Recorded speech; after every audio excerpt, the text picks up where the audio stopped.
दोस्तों, आप सभी को बचपन में मैथ्स में पढ़े हुए दो कॉन्सेप्ट सिंपल इंटरेस्ट और कंपाउंड इंटरेस्ट तो याद ही होंगे। और ये भी याद होगा कि जब भी इन दोनों में से किसी एक का प्रॉब्लम सॉल्व करने की बात आती थी तो ज़्यादातर हम सभी सिंपल इंटरेस्ट को चुनते थे, क्योंकि इसका फॉर्मूला और कैलकुलेशन बहुत ही ज़्यादा आसान होता था। और जब भी बारी आती थी कंपाउंड इंटरेस्ट की तो सभी बच्चे या तो अक्सर फॉर्मूला भूल जाया करते थे या फिर कैलकुलेट करने में कोई ना कोई गड़बड़ी कर देते थे। और यही वजह थी कि ज़्यादातर बच्चे कंपाउंड इंटरेस्ट वाले प्रॉब्लम की जगह सिंपल इंटरेस्ट वाले प्रॉब्लम को सॉल्व करना ज़्यादा पसंद करते थे। लेकिन उससे हुआ ये कि धीरे धीरे ये हमारी आदत बन गई और आज बड़े होकर भी हम पैसों के संबंध में रिटर्न, इंटरेस्ट जैसी बातें जब करते हैं तो हमारे दिमाग में सिंपल इंटरेस्ट वाली कैलकुलेशन ही चल रही होती है। हम ये सोच ही नहीं पाते कि हमारा पैसा कंपाउंड इंटरेस्ट से भी बढ़ सकता है, क्योंकि इसका नाम सुनते ही हमारा दिमाग बंद हो जाता है। और यही वजह है कि हम ज़्यादातर इंडियंस आज तक कंपाउंडिंग जैसी बेहतरीन चीज़ को नहीं समझ पाए हैं। जब सारी दुनिया इसके पावर का यूज़ करके अमीर बन रही है, तब भी हम सब मिडिल क्लास लोग बैंक से 2-4% का रिटर्न लेके खुश हो रहे हैं। ऐसे में अगर आप सच में अमीर बनना चाहते हैं तो आप पावर ऑफ कंपाउंडिंग को समझो। अपने माइंड से बोलो कि सिंपल नहीं, कंपाउंड इंटरेस्ट वाली कैलकुलेशन करना शुरू करें। तो दोस्तों, आज की इस वीडियो में मैं आपसे कंपाउंडिंग के असली पावर के बारे में बात करूंगा और साथ ही ये भी समझेंगे कि कैसे दुनिया के सारे रिच लोग इन्वेस्टिंग और स्टॉक्स में कंपाउंडिंग का सहारा लेकर और भी ज़्यादा अमीर बनते चले जा रहे हैं। तो चलिए दोस्तों, शुरू करते हैं इस वीडियो को। आज से काफ़ी साल पहले अल्बर्ट आइंस्टाइन ने कहा था कि compounding interest is the 8th wonder of the world. जिसने इसे समझ लिया वो तो माला माल हो जाएगा और जो इसे नहीं समझा वो बर्बाद हो जाएगा। कंपाउंडिंग के पावर को समझने के लिए आइए हम एक स्टोरी सुनते हैं। तो एक बार की बात है, दो बड़े ही गहरे दोस्त थे, अमित और आकाश। अमित एक बड़े ही नॉर्मल बैकग्राउंड से बिलोंग करता था, लेकिन वो पढ़ने लिखने में बहुत ही ज़्यादा अच्छा था। खास करके मैथ्स की कैलकुलेशन उसे बहुत ही ज़्यादा पसंद थी।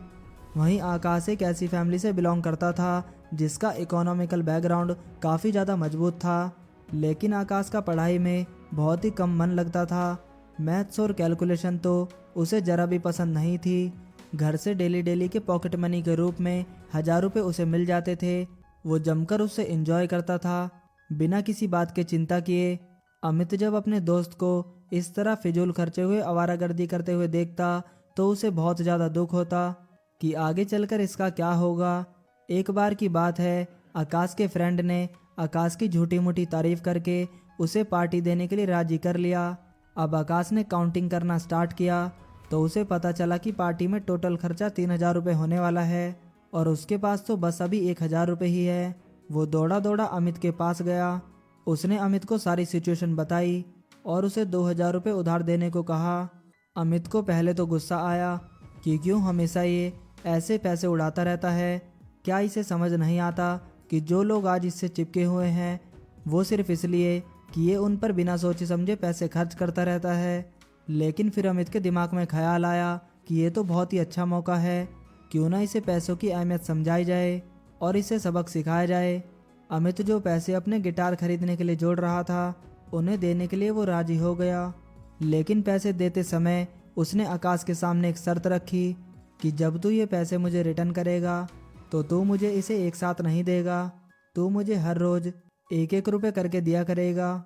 लेकिन ध्यान रहे, कल अगर तूने मुझे 1 रुपये दिया है तो परसों तू मुझे डबल देगा, यानी कि 2 रुपये। फिर अगले दिन तू मुझे उसका डबल करके देगा, यानी कि 4 रुपये। और ऐसा करके तू हर रोज़ डबल करके मुझे देता रहेगा, वो भी पूरे 30 दिनों तक। अमित की ये बात आकाश के सर के ऊपर से निकल गई। उसने बोला, तुझे जैसे चाहिए यार वैसे ले लेना, इतनी टेंशन क्यों ले रहा है। ला फटाफट मुझे 2000 रुपये दे, पार्टी के लिए लेट हो रहा है। अमित ने 2000 रुपये निकाले और आकाश उन्हें लेते ही फरार हो गया।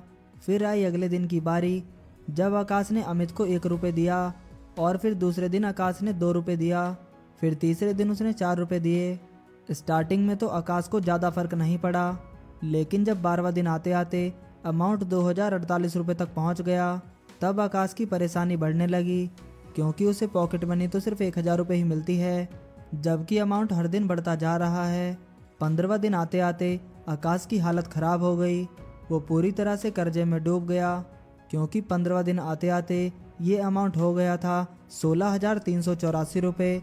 और ऐसे ही चलता रहा तो आकाश ने सोचा कि 30वें दिन तक तो ये अमाउंट 53,68,70,912 रुपये चला जाएगा, जिसे तो वो पूरी ज़िंदगी में भी नहीं चुका सकता। जिसे देखकर आकाश एकदम ही पागल हो गया था। वो अमित के पैरों में जाकर गिर पड़ा। भाई मुझे तू माफ़ कर दे, मैं तेरा कर्जा नहीं चुका पाऊंगा। अमित ने अपने दोस्त को उठाकर गले लगाया और समझाया कि तुझे पैसे देने की कोई ज़रूरत नहीं है, मैं तो बस तुझे पैसों की अहमियत समझाना चाह रहा था। जितना तू समझता है कि तेरे घर वालों के पास फिजूल पैसा है, कितना भी खर्च करो ख़त्म ही नहीं होगा, तो ऐसा बिल्कुल भी नहीं है। अगर इसी 1 रुपये का हिसाब 2000 दिन तक चलता जाता ना, तो तेरे घर वालों के पास तो छोड़ दे, किसी भी देश की सरकार इतना पैसा नहीं भर सकती थी। आकाश को बात समझ में आ गई। उसने अपने दोस्त से वादा किया कि आगे से वो टाइम और मनी दोनों की रिस्पेक्ट करेगा और उन्हें बिल्कुल भी वेस्ट नहीं करेगा। अब आया ना समझ में कि आइंस्टीन ने कंपाउंडिंग को दुनिया का 8वां अजूबा क्यों कहा था। जिसने इसकी पावर को समझ लिया वो इसका यूज़ करके इतना पैसा छापता है, और जिसने अभी तक इसे नहीं समझा है वो आकाश की तरह क्रेडिट कार्ड, बैंक से लोन जैसी चीज़ों में फंसता रहता है। और जब तक उस पर कंपाउंडिंग का जादू चलता है तो वो बंदा जीवन भर कर्जे में डूबा ही रहता है। दूसरी तरफ बैंक और क्रेडिट कार्ड कंपनीज मालामाल होती रहती है। अब बात आती है स्टॉक मार्केट की, कि यहाँ पर कंपाउंडिंग कैसे काम करती है। तो आइए दोस्तों इसे भी समझते हैं। मान लीजिए आपने किसी कंपनी का स्टॉक खरीदा जिसकी कीमत है 1000 रुपये, और वो कंपनी आपको सालाना 15% का रिटर्न देती है। अब ऐसे में 1 साल बाद आपके 1000 रुपये हो जाएंगे 1150 रुपये। रिटर्न के मामले में कंपनी के पास 2 ऑप्शन होते हैं। पहला ऑप्शन होता है डिविडेंड का, जिसमें कंपनी अपने शेयर होल्डर्स यानी कि आपको 150 रुपये का जो रिटर्न मिला है उसे डिविडेंड के रूप में आपको उसी साल दे दे। या दूसरा ऑप्शन है कंपनी अपने ग्रोथ के लिए और डेवलपमेंट के लिए न्यू प्लान्स बनाए और इन पैसों का इस्तेमाल उसके लिए किया जाए। ज़्यादातर कंपनीज ऑप्शन नंबर 2 को ही चूज़ करती हैं। बस फ़र्क सिर्फ इतना सा हो जाता है कि कुछ कंपनीज इसमें से 2-4% का डिविडेंड शेयर होल्डर को दे देती है, तो कुछ बिल्कुल भी नहीं देती और सारा पैसा कंपनी की ग्रोथ के लिए यूज़ कर लेती है। अब ऐसे में होता ये है कि जहाँ पहले आपने 1000 रुपये इन्वेस्ट किए थे, अब वो बढ़कर 1150 रुपये हो चुके हैं। 1 साल के बाद अब जब आपको 15% का रिटर्न प्राप्त होगा तो वो 1000 का 15% नहीं होगा, बल्कि वो 1150 का 15% होगा, यानी कि 172 रुपये पॉइंट 50 पैसे। अब 2 साल बाद जो आपका टोटल अमाउंट हो जाएगा तो वो होगा 1322.50 पैसे, जिस पर अगले साल फिर आपको 15% का रिटर्न मिल जाएगा। इसी प्रकार आपका पैसा डे पर डे कंपाउंडिंग की पावर से बढ़ता रहता है और ऐड होता रहता है।